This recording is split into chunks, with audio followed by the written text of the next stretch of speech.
아브라함의 아이를 임신하고 자신의 여주인이 사례를 멸시하였던 하갈은 이제 다시 아브라함의 허락 아래서 사례에게 학대를 당하게 되자 결국 스스로를 지키기 위해서 또 자신의 아이를 지키기 위해서 도망을 치게 됩니다. 7절에서 그녀가 술길 샘 곁을 지나가고 있었던 것을 통해서 우리는 지금 그녀가 자신의 고향인 애굽으로 도망치고 있는 것을 알 수가 있습니다. 이 곳이 어디냐면요, 술이라고 하고 또는 수르라고 하고 또 성경에서는 에담이라고 하는 이 지역은 이름이 많죠. 술, 수르, 에담 뭐 이렇게 불리고 있는 지역이에요. 이 지역은요, 가나안 남서부와 애굽의 북동쪽 경계 사이에 위치한 시나이 북서부의 광야 지역입니다. 출애굽기 15장 22절에서 홍해를 건넌 모세가 이스라엘 백성들을 애굽에서 인도하여 내온 길 또한 역시 이곳입니다. 그녀가 애굽으로 도망치려고 한 것은 어찌 보면 당연할 수도 있어요, 여러분. 그렇죠? 그녀는 그녀의 유일한 핏줄이 있는 그곳으로, 또한 그녀가 예전에 살았던 곳이죠. 그녀를 아는 이들도 역시 많이 있었을 것입니다. 지금까지 그녀가 아브라함을 따라서 온 이 가나안이라고 하는 곳은 그녀에게 낯선 곳이었어요.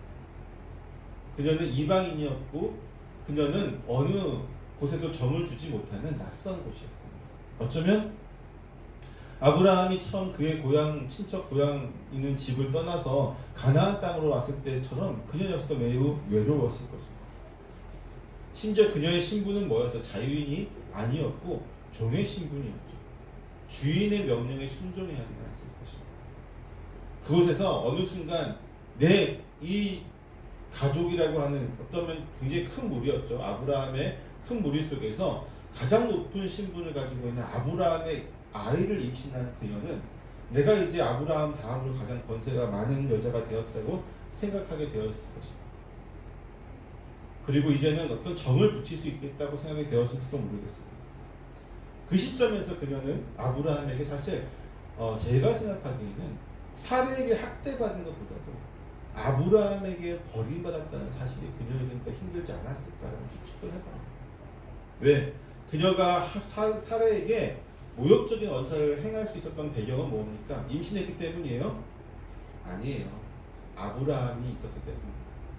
자신이 아브라함의 아이를 임신하였기 때문에 아브라함이 자기의 편을 들어줄 거라고 생각했기 때문입니다. 또한 나이 많은 사례보다 젊은 자신이 더 인기가 많을 거라고, 아브라함이 자기를 더 많이 사랑해 줄 거라는 어떤 확신 같은 생각이 있었기 때문에 그녀가 그런 행동을 할 수 있었던 것이었습니다. 그런데 그녀의 그런 모든 행동은 아브라함에 대한 믿음 때문이었는데 아브라함은 어떻게 행동했어요? 사례가 와서 당신 때문에 내가 이렇게 모욕을 받았다, 당신 때문에 내가 이렇게 되었다라고 하니까 아브라함이 전적으로 사례에게 이 하갈의 모든 처분을 맡겨버리죠. 하갈의 입장에서는 너무나도 큰 상처를 받았을 겁니다. 때문에 그녀는 지금 도망해서 어디로 가고 있어요? 그나마 내가 정을 붙일 수 있는 곳, 나를 아는 사람이 있는 곳, 내가 그곳에서 내 모든 원망을 털어놔도 나를 위로해 줄 수 있는 곳으로 가고 있어요.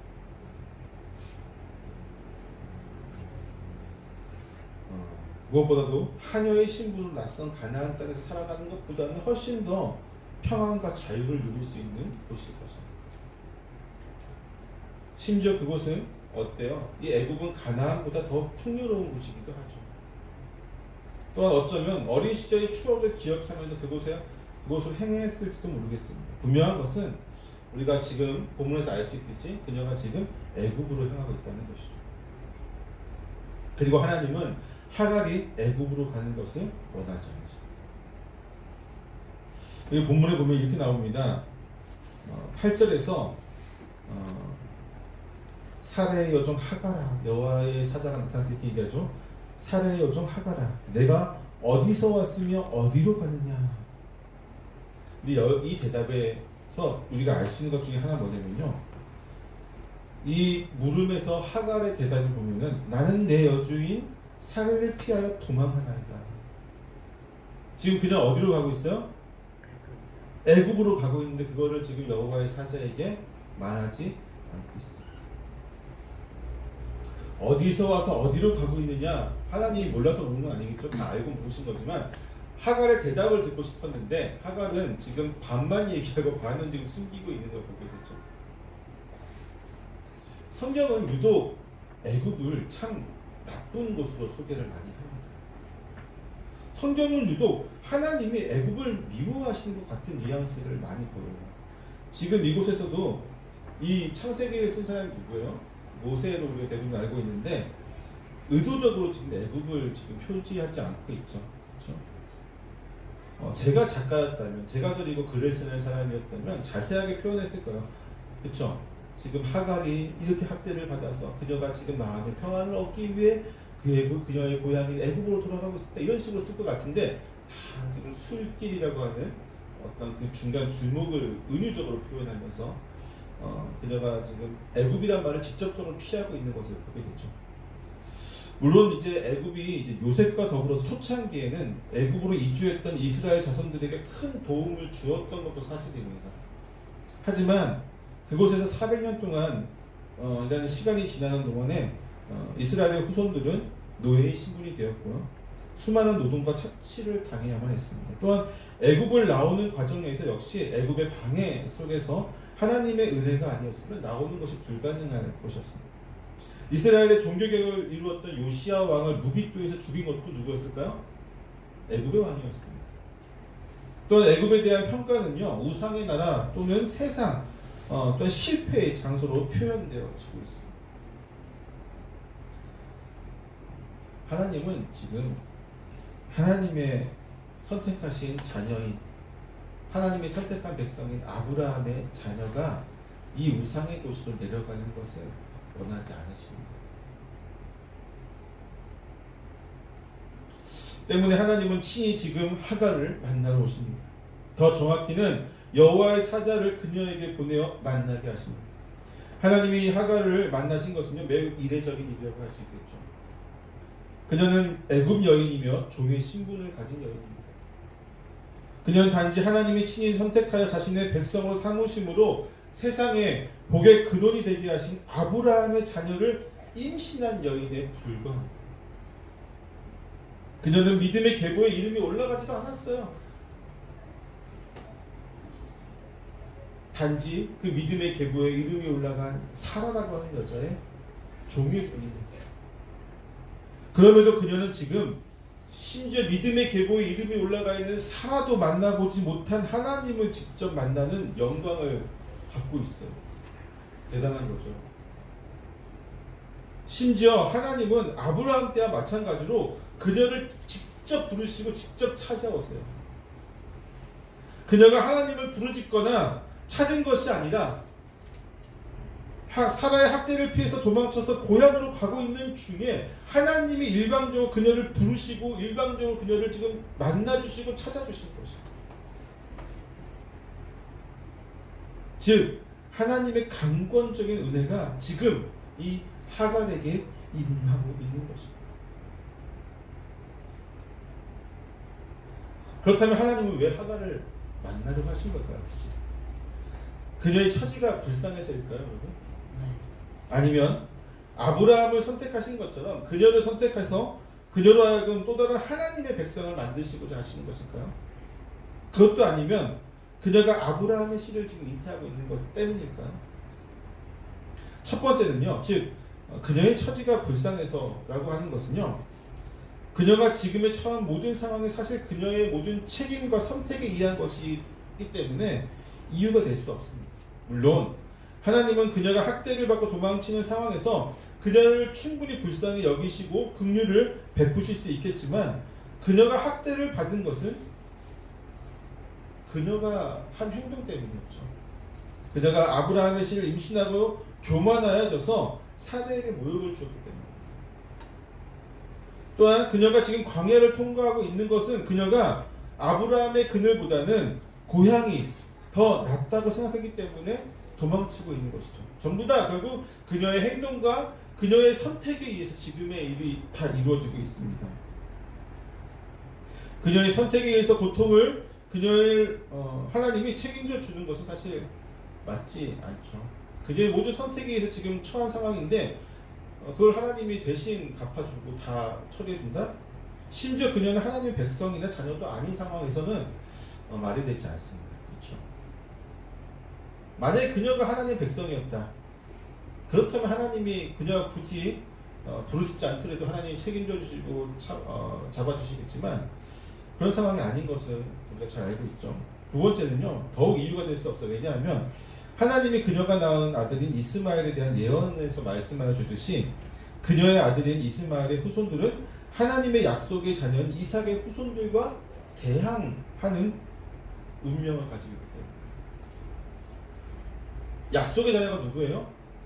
이삭이잖아요. 이스라엘이잖아요. 이들에게 대항하는, 대적해서 싸우는 존재가 민족이 이스마엘이라고 하는 시조를 두고 있는 민족이에요. 즉 하나님의 백성들과 함께 더불어서 사는 것이 아니라 그들과 대적하는 운명을 가지고 있기 때문에 두 번째도 역시 이유가 될 수 없어요. 때문에 하나님이 그녀를 만나 주신 것은요, 세 번째 이유가 가장 타당하다고 할 수 있습니다. 즉 그녀가 아브라함의 자녀를 잉태하였기 때문에 다른 누구도 아닌 하나님의 백성이고 하나님이 선택하고 하나님이 그를 의인으로 인정해준 아브라함의 자녀를 잉태하였기 때문에 하나님은 아브라함이 복의 근원이 될 것이라고 말씀하여 주셨습니다. 이는 그가 하나님께 복을 받음으로써 세상 사람들이 그를 통해서 하나님을 믿고 복을 받게 하기 위해서는 더불어서 또 다른 하나는 그와 함께하는 모든 이들이 그를 통해서 간접적으로 하나님께 복을 받게 하기 위한 것이죠. 때문에 아브라함과 가장 가까운 관계를 가지고 있는 사람 중에 하나인 하갈은요, 하나님의 복을 받기에 충분한 조건을 가지고 있는 것입니다. 무엇보다도 그녀는 하나님이 아브라함에게 땅의 티끌같이 또는 하늘의 별과 같이 많은 수의 자녀들을 약속하신 것과 같은 그러한 약속을 받은 여인입니다. 또한 그러한 자녀를 임신하고 있습니다. 때문에 하나님은 그녀가 임신하고 있는 아브라함의 자녀에게 책임을 충분히 가지고 계셔야만 하는 거죠. 비록 이스마엘이 약속의 자녀는 아닐지라도 아브라함의 자녀는 분명하기 때문에 하나님은 그 아이와 그 아이의 어미인 하갈을 외면하실 수 없는 것입니다. 그러한 하갈에게 찾아오신 하나님의 사자는 그녀에게 하나의 명령과 더불어서 그녀와 그녀의 자녀가 받게 될 복에 대해서 전하여 줍니다. 먼저 여호와의 사자가 그녀에게 명한 것은요, 다시 그녀의 여주인에게 돌아가라고 하는 명령이었습니다. 그래서 어떻게 하라고요? 복종하라고. 때리면 때리는 대로 맞고, 모욕을 주면 모욕을 주는 대로 받고, 시키면 시키는 대로 다 하라고 하는 것이죠. 하나님의 명령을 받은 하갈은 매우 힘든 결정을 내려야만 했을 것인데, 왜냐하면 그녀가 여주인의 학대로부터 도망쳤던 그곳으로 다시 돌아간다는 것은요, 어쩌면 생명을 잃을 수도 있는 것이죠. 학대가 심하면 생명을 잃을 수도 있겠죠. 이는 그녀의 자녀도 그녀와 같은 운명에 처할 수 있게 될 것이라는 것을 의미합니다. 즉 스스로의 생명뿐만 아니라 그녀가 잉태하고 있는 이 아들도 생명이 위험해질 수 있는데 그 길을 좀 선택해야만 하는 것이죠. 어떻게 보면 그것으로 돌아가서 복종하라는 명령을 내리시는 하나님을 지금 원망할 수도 있어요. 혹은 하나님의 명령을 거부하고 그녀가 원래 가려고 했던 애굽으로 내려가라고 하는 마음을 가지고 있었을지도 모르겠습니다. 여러분이라면 이와 같은 상황에서 어떤 선택을 하시겠습니까? 우리는 종종 성경 말씀을 읽거나 설교를 들으면서 비슷한 경험을 하게 됩니다. 즉 뭐냐면 견디기 힘든 일이나 장소 등등을 어떤 회피하거나 피해서 도망친 상황에서 때때로 성경 말씀을 통해서 성령님은 우리가 도망친 그곳으로 돌아가라고 말씀하여 주십니다. 여러분은 그 말씀에 순종하여 다시 힘겨운 곳으로 돌아가는 분이십니까? 아니면 성령의 목소리를 내변하는 분이십니까? 예를 들어서 그런 게 있어요. 한국 교회는요, 교회에 적응하지 못하고 교회가 너무 힘들고 어려워서 교회 밖으로 도망쳐 나온 가나안 성도들이 무려 200만에서 300만이나 됩니다. 그들이 물론 그들 중에서 일부는 완전히 그냥 신앙이 바닥을 치는 사람들이 있겠지만 일부는 그들끼리 모이거나 아니면 스스로 성경을 보고 예배도 드리면서 하나님 말씀을 살아가려고 노력하는 사람도 있어요. 그럼 그런 이들에게 분명히 하나님은 교회로 돌아가라고 말씀하실 수밖에 없습니다. 왜? 그게 우리를 부르신 곳이 바로 교회이기 때문에, 교회 공동체로 부르셨기 때문이죠. 그러면 이 가나안 성도는 어떻게 생각할까요? 두 가지예요. 아까도 얘기했듯이, 그래, 내가 비록 교회에 적응 못하고 힘들고, 교회에 정말 저 목사님은 정말 나쁘신 분이기도 하고, 저 장로님이랑 도저히 같이 있을 수 없지만, 그럼에도 불구하고 하나님께서 교회로 나를 부르셨기 때문에, 또 지금 말씀에서 나를 교회로 돌아가라고 얘기하고 계시기 때문에 나는 교회로 돌아가야겠구나 하고 결심하는 사람이 있는 반면에, 어떤 이들은 어떻게 할까요? 하나님, 그래도 도저히 이건 모르겠어. 아니에요. 하나님이 아무리 나보고 교회로 돌아가라고 말씀하셔도 난 교회로 돌아갈 수 없습니다. 그곳에서 난 상처를 너무 많이 받았어요. 이렇게 그 성령의 목소리, 하나님의 말씀에 거부하는 사람도 분명히 있어요. 오히려 지금 거부하는 사람이 더 많은 것 같아요. 그래서 가나안 성도들, 이 200만, 300만이라고 하는 어마어마한 숫자가 교회로 돌아가지 못하고 있어요. 또한 여러분, 마찬가지예요. 교회뿐만 아니라 어떤 직장이라든지 여러 상황들이 있겠죠. 어떤 여러분을 힘들게 하고 어려운 장소들이 있을 것입니다. 때때로 그곳에서 내가 도망쳐 나오기도 하고 회피하기도 하고 외면하기도 할 텐데, 그럴 때마다 하나님께서 분명히 말씀으로 돌아가라고 하실 때도 있어요. 물론 회피하라고 할 때도 있겠지만, 그때마다 여러분 어떤 선택을 하시겠어요? 하갈이 어떤 마음이었는지 정확히 알 수는 없지만, 그녀는 이어지는 하나님의 복의 말씀을 듣고 다시 도망쳤던 그곳으로 돌아가는 결정을 내리게 됩니다. 하나님은 그녀에게 이렇게 말씀하시죠. 10절에서 이렇게 말씀하십니다. 내가 내 씨를 크게 번성하여 그 수가 많아 셀 수 없게 하리라. 이 말씀은요, 사실 아브라함에게 주셨던 말씀과 거의 동일한 말씀이에요. 그렇죠? 사례는 아브라함을 통해서 이와 같은 하나님의 말씀을 들었지만, 하갈은 아브라함과 같이 직접적으로 그 말씀을 지금 하나님께 듣고 있는 것입니다. 비록 여종이며 이방인의 신분을 가진 하갈이지만, 아브라함의 자녀를 잉태함을 통해서 그녀는 하나님의 백성이 되었고, 그분의 직접적인 보호를 받는 존재가 되었던 것입니다. 이제 그녀는요, 현재의 고통에서 도망치는 것이 아니라 미래의 복을 위해 현재의 고통을 인내하는 결단을 내리게 됩니다. 또한 더 이상 살해의 학대를 두려워하지 않게 되었습니다. 왜일까요? 13절에서 한번 13절 같이 읽어봅시다. 13절 시작. 하갈이 자기에게 이르신 여호와의 이름을 나를 살피시는 하나님이라 하였으니, 이는 내가 어떻게 여기서 나를 살피시는 하나님을 배웠는고 함이라. 이제 그녀는 하나님이 자신을 살피고 계심을 알게 되었어요. 나를 살피시는 하나님을 지금 고백하고 있죠. 그녀의 마음이 느껴지세요, 여러분? 가나안이라고 하는 땅에서 그녀는 철저하게 외로운 존재였어요. 철저하게 외로운 존재가 이제 의지할 수 있다고 생각했던 존재가 누구였어요? 아브라함이었어요. 아브라함. 이제 내가 의지할 수 있는 존재가 생겼구나 하고 마음의 평안을 놓았던 것이 아브라함인데, 아브라함은 철저하게 그녀를 배신했어요. 그녀의 그 마음을 산산조각냈어요. 그 마음이 너무나도 아팠기 때문에 의지할 수 있는 것, 나의 고향으로 돌아가고 있는 그녀에게 이제 다시 완전히 의지할 수 있는 분을 만나게 된 거죠. 나를 살피시는 하나님, 나를 살펴주시는 그분입니다. 결국 그녀가 다시 돌아간 것은요, 궁극적으로 하나님의 명령도 있었고 복에 대한 말씀도 있었지만, 결정적인 것은요, 결국 자신을 만나기 위해 찾아오신 하나님을 통해서 그분이 자신과 같은 여정도 살피시는 분이라는 사실을 깨달았기 때문입니다. 결국 상황과 처지는 전혀 바뀐 것이 없죠. 자신을 살피시는 하나님을 믿고 그녀는 돌아갈 수 있는 용기를 얻게 된 것입니다. 그녀가 돌아간다고 해서 바뀌는 것이 있을까요? 사례가 아이고 도망갔다고 왔네, 내가 미안했어, 다시는 내가 너를 그렇게 학대하지 않을게라고 할까요? 사람은 바뀌지 않죠. 우린 잘 알고 있어요. 믿는 사람이지만, 믿음의 사람이지만 우리는 사람이 그렇게 쉽게 바뀌는 존재가 아니라는 사실을 잘 알고 있습니다. 성도의 삶 역시 마찬가지예요, 여러분. 때로는요, 하나님의 특별하신 은혜로 우리의 모든 문제가 해결될 때가 있어요. 정말로 그럴 때가 있습니다. 우리가 고민하고 힘들어하는 모든 문제가 정말 하나님의 특별하신 강권적인 은혜 가운데 해결될 때가 있지만 사실 대부분의 우리의 삶은요 그렇지 않아요.